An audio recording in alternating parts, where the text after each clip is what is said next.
ధరణి చట్టం కిందనే పాస్ పుస్తకాలు వచ్చి ఉన్నాయి. కొన్ని వాటిలో కొంత విస్తీర్ణం తక్కువ పడడం కానీ, సర్వే నెంబర్లు తప్పుపడడం కానీ, అదేవిధంగా ప్రభుత్వ భూమిగా కూడా పడ్డ దాఖలాలు ఉన్నాయి.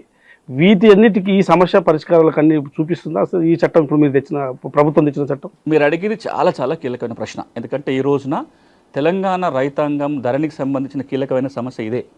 నా పేరు ఎక్కింది, పాత బుక్ ఉంది, కొత్త బుక్ వచ్చింది.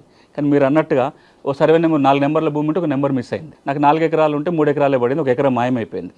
నా పట్టా భూమి కాస్త సర్కారు భూమి అని రాశారు, లేదా భూదాన్ భూమనో వక్ఫ్ భూమనో రాశారు, లేదా నా పేరు సునీల్ అయితే అనిల్ అని రాశారు, లేదా సునీల్ పేరు తీసుకెళ్ళి వేణుగోపాల్ గారి పేరు మీద పట్టా చేసేశారు. ఇప్పుడు ఇవన్నీ మార్చాలి అంటే అసలు ధరణి చట్టంలో వెసులుబాటే లేదు, అసలు మార్చే అధికారమే లేదు.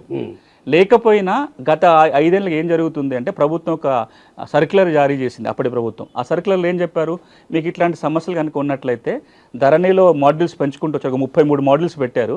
ఈ మాడ్యూల్స్ ద్వారా మీరు దరఖాస్తు పెట్టుకోండి, జిల్లా కలెక్టరో CCLAనో పరిష్కారం చేస్తారని పెట్టుకున్నారు సర్క్యులర్లో. దీని మీద హైకోర్టులో కేసు నడుస్తుంది.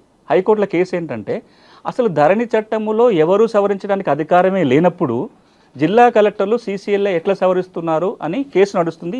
ఇంకా బెంచ్ మీదకి రాలేదు అది.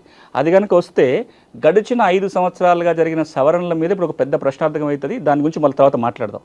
కానీ ఇప్పుడు భూభారతి చట్టం ఏమంటుందంటే సెక్షన్ 4 సబ్సెక్షన్ 5, సెక్షన్ 4 సబ్సెక్షన్ 6 ప్రకారం ఎవరికైనా ఈ విధంగా తప్పొప్పులు ఉన్నట్లయితే దరఖాస్తు పెట్టుకోవాలి. ఆన్లైన్లో దరఖాస్తు పెట్టుకోవచ్చు, లేదా రెవెన్యూ సదస్సులు జరిగినప్పుడు మాన్యువల్గా దరఖాస్తు పెట్టుకుంటే మీ భూమి విలువ 5 లక్షల వరకు ఉంటే RDO, 5 లక్షలు దాటితే జిల్లా కలెక్టరు ఎంక్వైరీ చేసి ఇది వాస్తవం తేలితే ఒక ఉత్తర్వులు ఇచ్చి రికార్డులో మారుస్తారు.